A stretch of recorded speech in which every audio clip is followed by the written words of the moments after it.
محراب دیکھ سکتی تھی اس کی غلافی آنکھوں میں عجیب سا حزن تھا۔ وہ دھڑکتے دل کے ساتھ طویل برآمدے کی سیڑھیوں پر ٹک گئی۔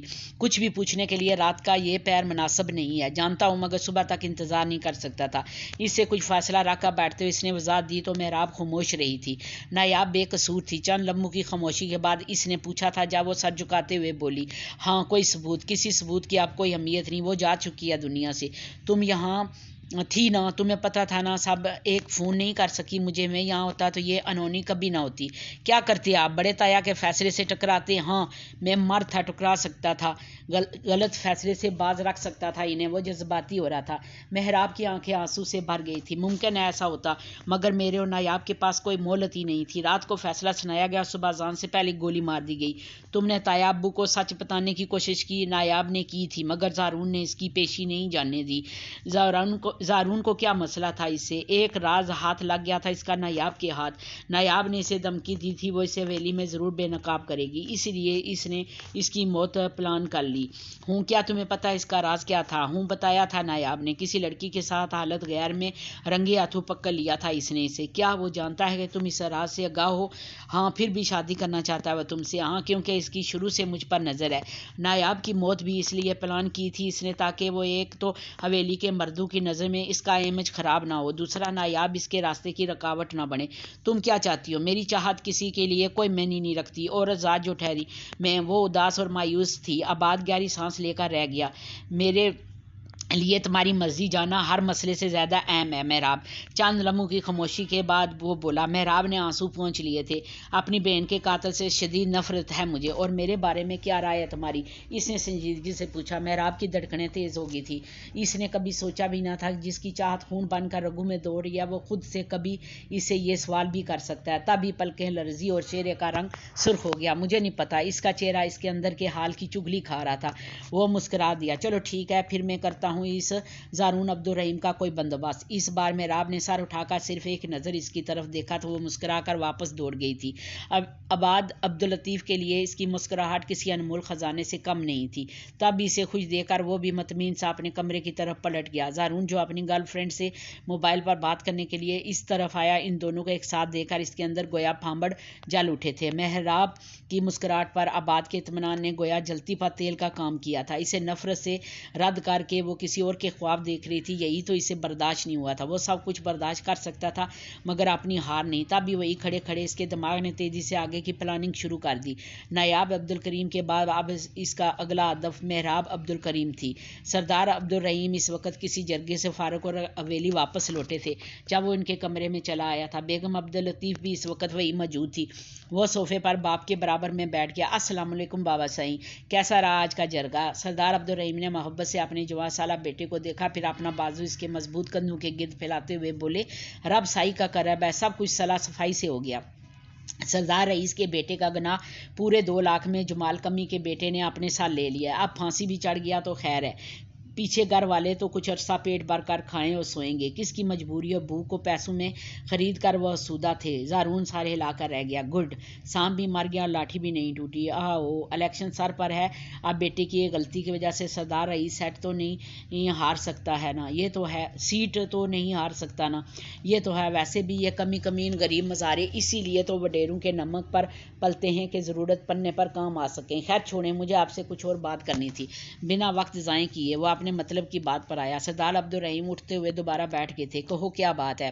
محراب کے بارے میں بات کرنی تھی بابا سائیں۔ محراب کے بارے میں خیر تو ہے، وہ چونکہ ساتھ ہی بیگم عبدالرحیم بھی سلام پھیر کر اس کی طرف متوجہ ہوئی۔ تبھی وہ بولا، جی بابا سب خیر ہے، بس کل کھانے کی میز پر جس طرح سے مریم چاچی نے امی جان سے معذرت کی بہت سوچتا رہا ہوں میں اسے کہ دیکھیں بابا، چچی اور محراب شاید بھی نیام کو بھول نہ پائے، پھر چچا جان بھی حیات نہیں ہے، اور شاید نیام والے واقعے کے بعد محراب مجھ سے شادی پر خوش بھی نہیں ہے، تو میں نہیں چاہتا یہ رشتہ زبردستی قائم ہو یا انہیں لگے کہ ہم ان کے ساتھ کوئی زبردستی کر رہے ہیں۔ اس لیے میری آپ سے درخواست ہے کہ آپ مریم چاچی یا محراب کسی رشتے کے لیے کوئی دباؤ نہیں ڈالیں گے پلیز۔ وہ سردار عبدالرحیم کا لاڈلا تھا اور انہی کی باتوں کی وجہ سے اب اس کے الفاظ بھی الفاظ پر وہ مسکرا دیے تھے۔ شاباش میرے شیر، مجھے فخر ہے تم میرے بیٹے ہو۔ بیگم عبدالرحیم کے چہرے پر فخریہ مسکراہٹ در آئی۔ زبردستی بنائے جانے والے رشتے کبھی کامیاب نہیں ہوتے بیٹے، تم نے بہت اچھا فیصلہ کیا۔ جہاں تک میرا خیال ہے مریم آباد بیٹے کو اپنا داماد بنانا چاہتی ہے۔ وہ کچھ سوچ کر بولے، کوئی نہیں، آباد بھی اپنا ہی ہونا ہے، میں کرتا ہوں عبداللطیف سے بات۔ سردار عبدالرحیم کے چہرے پر اطمینان تھا۔ زارون اس بات میں سارے لاتا وہاں سے اٹھ گیا تھا۔ اس کے جانے کے بعد بیگم عبدالرحیم نے سردار عبدالرحیم سے کہا، دیکھ لیں سردار صاحب، ہمارے زارون کا دل کتنا بڑا ہے۔ یہ تو ہے، وہ خود بھی اپنے بیٹے کے اس فیصلے سے متاثر ہوئے تھے۔ یہ اسی شام کی بات تھی جب زارون نے پھر محراب عبدالکریم کا راستہ روک لیا تھا۔ آباد حویلی میں موجود نہیں تھا، جبکہ سردار عبدالرحیم سردار عبداللطیف دونوں ڈیرے پر تھے۔ گھر کی بزرگ تینوں خواتین اکٹھی بیٹھی اپنی باتوں میں مگن تھی۔ جب چھت سے اترتی محراب کے رستے میں وہ آ گیا تھا۔ کہاں جا رہی ہو؟ تم سے مطلب بہت ہیں، بات تم سمجھتی نہیں ہو۔ خیر آؤ، کچھ بات کرنی ہے تم سے، کہتے ہی ساتھ ہی اس نے اس کی کلائی پکڑ لی تھی۔ محراب کو بے حد برا لگا تھا۔ کلائی چھوڑو میری، تم جیسے گھٹیا انسان کے ساتھ مجھے کوئی بات نہیں کرنی۔ اچھا چلو پھر گھٹیا تو گھٹیا ہی صحیح، جتنا میں کوشش کرتا ہوں تمہارے معاملے میں بندہ بننے کی، اتنا ہی تم اپنی زبان کے ناجائز استعمال سے مجھے برا بننے پر مجبور کرتی ہو، بالکل اپنی بہن کی طرح۔ اس بار وہ اسے کھینچتے ہوئے زبردستی چھت پر لے آیا۔ محراب کی آنکھیں اپنی بے بسی پر بھیگ گئی تھی۔ اپنی گندی زبان سے میری بہن کا نام مت لو۔ اچھا میری زبان گندی اور تمہاری بہن بہت اچھی تھی؟ اس کے گویا تلوؤں پر لگی، سر پر بجھی تھی۔ محراب نے نفرت سے منہ پھیر لیا۔ یہ جو زبان ہوتی ہے نا، یہی تختے پر پہنچا دیتی ہے انسان کو، مگر تم نے اپنی آنکھوں سے اپنی خود سار بہن کا بھیانک انجام دے کر کوئی بھی سبق حاصل نہیں کیا۔ چلو خیر، اچھی لگتی ہو تم دل کو، تمہارے ساتھ تمہاری بہن والا سلوک نہیں کروں گا میں، شکر مناؤ۔ بکواس بند کرو اپنی، بکواس تو ابھی شروع نہیں کی میں نے۔ تمہیں پتہ ہے نایاب کے کالج میں داخلے کے لیے اپنے بابا کو سب سے زیادہ رضامند کرنے والا واحد شخص میں تھا۔ اگر میں بابا کو کنوینس نہ کرتا تو تمہارے بابا کی ضد بھی ان کے غصے کے آگے کچھ نہیں کر سکتی تھی۔ مگر میرے احسان کے بدلے تمہاری بہن نے کیا کیا؟ میرے قطعی پرسنل معاملے کو ہوا بنا کر مجھے یہ دھمکانے پر اتر آئی تھی۔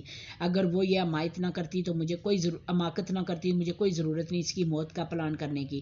نہ وہ مجھے غصہ دلاتی، نہ میں اپنے دوست کو اس کے کمرے میں بھیج کر حویلی میں اس کی بد کرداری ثابت کرتا۔ تم خود بتاؤ کہ اپنی موت کے لیے وہ خود قصوروار نہیں، وہ پراعتماد تھا، اپنے کسی عمل پر اسے کوئی شرمندگی نہیں تھی۔ محراب کا دل چاہ اس کا منہ نوچ لے۔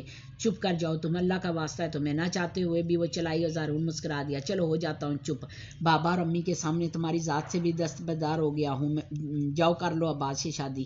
کیا یاد کرو گی تم بے کس سخی سے پالا پڑا۔ اس وقت جو مسکراہٹ اس کے لبوں پر رقصاں تھی، محراب اس سے خوفزدہ ہو گئی تھی۔ اس کے الفاظ اس کی کسی نئی پلاننگ کی چگلی کھا رہے تھے۔ وہ جہاں کی تہاں کھڑی رہ گئی تھی، جبکہ زارون بائیں ہاتھ سے اس کے بال بکھیرتا سیڑھیوں کی طرف بڑھ گیا تھا۔ آباد اس رات قدرے تاخیر سے حویلی لوٹا تھا۔ محراب آدھی رات تک بے چینی سے کروٹیں بدلی اس کی واپسی کا انتظار کرتی رہی۔ جانے کیا بات تھی، جب سے زارون نے اس سے بات کی تھی اس کا دل گویا کوئلوں پر جلنے لگا تھا۔ کیا کرنا چاہتا ہے وہ اس کے ساتھ؟ یہ تو طے تھا کہ وہ اسے مروانا نہیں چاہتا تھا۔ شادی سے وہ خود پیچھے ہٹ رہا تھا تو آگے اس کی کیا پلاننگ ہو سکتی ہے؟ سوچ سوچ کر اس کی شریانیں پھٹنے لگی تھی۔ پوری رات انگاروں پر لوٹنے کے بعد صبح وہ فجر کی نماز کے لیے بستر سے نکلی تو جسم بخار کی ضد میں تھا۔ بامشکل ہمت کر کے اس نے وضو کیا اور نماز پڑھی۔ ابھی سلام پھیر کر دعا کے لیے ہاتھ اٹھائی تھے کہ مریم بیگم وہاں چلی آئی۔ ان کا چہرہ خوشی سے دمک رہا تھا۔ محراب کا دل دھڑکا۔ جلدی جلدی دعا مانگ کر وہ ان کے قریب آئی۔ امی کوئی بات ہوئی ہے؟ ہاں میری جان، یوں سمجھو نا ممکن ہوا ہے، اس کا منہ چوم کر مسکراتے انہوں نے بتایا۔ محراب نے ان کے دونوں ہاتھ محبت سے تھام لیے تھے۔ ایسا کیا ہو گیا جو آپ اتنی خوش دکھائی دے رہی ہیں؟ بات ہی کچھ ایسی ہے میری جان، تم بھی سنو گی تو خوش ہو جاؤ گی۔ اچھا ایسا کیا ہو گیا؟ صبح صبح حیران ہوئی مریم بیگم، پھر مسکرائی۔ اللہ نے بڑا کرم کیا ہے محراب، سردار عبدالرحیم اور بابی نے اپنی پوری رضامندی کے ساتھ مارانا کا زارون کے بجائے آباد بیٹے کے ساتھ طے کر دیا۔ صرف یہی نہیں، انہوں نے تمہیں شہر کے بڑے مدرسے میں عالمہ کا کورس کرنے کی اجازت بھی دے دی ہے۔ لانے لے جانے کی ذمہ داری آباد بیٹے کے سر ہوگی۔ اور اس سے بھی بڑی خوشخبری یہ ہے کہ زارون کا امریکہ کی کسی یونیورسٹی میں داخلہ ہو گیا۔ اگلے چند روز تک وہ پاکستان سے باہر چلا جائے گا۔ محراب دیکھ سکتی تھی کہ ان کا چہرہ سچی خوشی سے دمک رہا تھا۔ وہ رو پڑی تھی۔ آپ سچ کہہ رہی ہیں امی؟ ہاں میری جان، ابھی نماز کے بعد سردار صاحب اور بابی جان نے مجھے خود کمرے میں بلا کر بات کی ہے۔ سردار عبداللطیف بھائی اور بابی زینب بھی وہی موجود تھی۔ یہ تو بڑی بے یقینی کی بات ہے امی، میرا دل تو اس پر یقین ہی نہیں کر رہا، بھلا ایسا کیسے ہو سکتا ہے؟ آنسو کے موتی اس کی پلکوں سے ٹوٹ کر گود میں گرے تھے۔ مریم بیگم نے اسے محبت سے ساتھ لپٹا لیا تھا۔ سب اللہ کا کرم ہے محراب، وہ جو چاہے کر سکتا ہے، یقیناً میری نایاب کی قربانی ہرائے گا نہیں گئی۔ سردار عبدالرحیم تمہیں خوشیاں سونپ کر اب نایاب کے ساتھ ہوئی زیادتی کا ازالہ کرنا چاہتے ہیں۔ اللہ کرے ایسا ہی ہو امی، جانے کیوں میرا دل عجیب سی بے چینی اور وہم کا شکار ہو رہا ہے، یوں جیسے پھر سے کچھ برا ہونے والا ہے۔ زارون سے کسی بھی تباہی کی توقع کی جا سکتی ہے۔ پاگل مت بنو محراب، اللہ نے چاہا تو اگلے چند روز میں سب کچھ بہتر ہو جائے گا۔ پھر زارون جہاں رہا ہے نا، اس سے خوف زدہ ہونے کی ضرورت نہیں ہے تمہیں، بس ایک بار آباد بیٹے کے ساتھ نکاح ہو جائے تمہارا، پھر کوئی کچھ بھی کر لے تمہارا بال بیگا نہیں کر سکتا۔ بے شک امی، اللہ کرے ایسا ہی ہو۔ سر جھکاتے ہوئے اس نے دل سے دعا کی تھی، مگر وقت کا بے رحم دیوتا اس کی دعا پر تنزیہ کہہ کے لگاتا کچھ اور ہی پلان کر رہا تھا۔ لال حویلی میں بڑوں کی باہمی مشاورت سے بالآخر آباد اور محراب کا نکاح طے کر دیا گیا تھا۔ نایاب عبدالکریم کی ناگہانی موت کے پورے 5 ماہ بعد اس حویلی میں سب خوش تھے۔ ایک بیٹی کی قربانی کے بعد مریم بیگم کو لگا کہ ان کی دوسری بیٹی کی زندگی محفوظ ہو گئی ہے۔ محراب عبدالکریم کے پاؤں تو گیا زمین پر نہیں ٹک رہے تھے۔ خوشی ایسی تھی کہ وہ خود کو ہواؤں میں اڑتا محسوس کر رہی تھی۔ زارون عبدالرحیم اب زیادہ تر حویلی کے بجائے باہر زمینوں پر وقت گزارتا تھا۔ حویلی میں آباد اور محراب کے نکاح سے جیسے اسے کوئی واسطہ ہی نہیں رہا تھا۔ آباد جو اس سے اچھا خاصا متنفر ہو چکا تھا، اب مطمئن ہو گیا تھا۔ محراب کا شہر کے سب سے بڑے مدرسے میں داخلہ بھی ہو گیا تھا۔ زندگی سبک روی اور پھر رواں دواں ہو گئی تھی۔ لال حویلی کی اونچی دیواروں نے بالآخر آباد اور محراب کے نکاح کی خوشی بھی دیکھی۔ اس دوران جتنی بار بھی محراب کا زارون سے سامنا ہوا، اسے سنجیدہ اور خاموشی دکھائی دیا تھا۔ ایک خوف جو ہمہ وقت اس کے اعصاب پر سوار ہو گیا تھا نکاح کے بعد جاتا رہا۔ آباد عبداللطیف کے نکاح میں آنے کے بعد وہ ویسے بھی خود کو بہت مضبوط محسوس کرنے لگی تھی۔ زارون کی یہ ایبروڈ کے لیے ٹکٹ کنفرم ہوگی تو دل میں جو سمے وسوسے تھے وہ بھی خود بخود ختم ہو گئے تھے۔ زارون باہر چلا گیا۔ آباد نے زمینیں سنبھال لی۔ حویلی میں ان کی شادی کی تاریخ پکی ہوگی، مگر انہی دنوں عجیب معاملہ ہوا کہ محراب کو مدرسے میں ایک لڑکا تنگ کرنے لگا تھا۔ بظاہر اس نے داڑھی رکھی ہوئی تھی، نماز بھی پڑھتا تھا، مدرسے میں اس کی شرافت اور دیانتداری کی مثال دی جاتی۔ محراب جانتی تھی جیسا اس نے خود کو ظاہر کیا وہ ویسا نہیں ہے۔ مدرسے میں مختلف کلاسز کے دوران آتے جاتے جہاں موقع ملتا وہ محراب عبدالکریم کا رستہ روک کر کھڑا ہو جاتا، وہ اسے اونچے ہتھ کنڈوں سے پریشان کرتا۔ شروع میں اس نے برداشت کیا، مگر بات جب ہاتھ سے بڑھ گئی تو بہت سوچنے کے بعد اس نے بالآخر اپنی ماں اور آباد کو سب بتانے کا فیصلہ کیا۔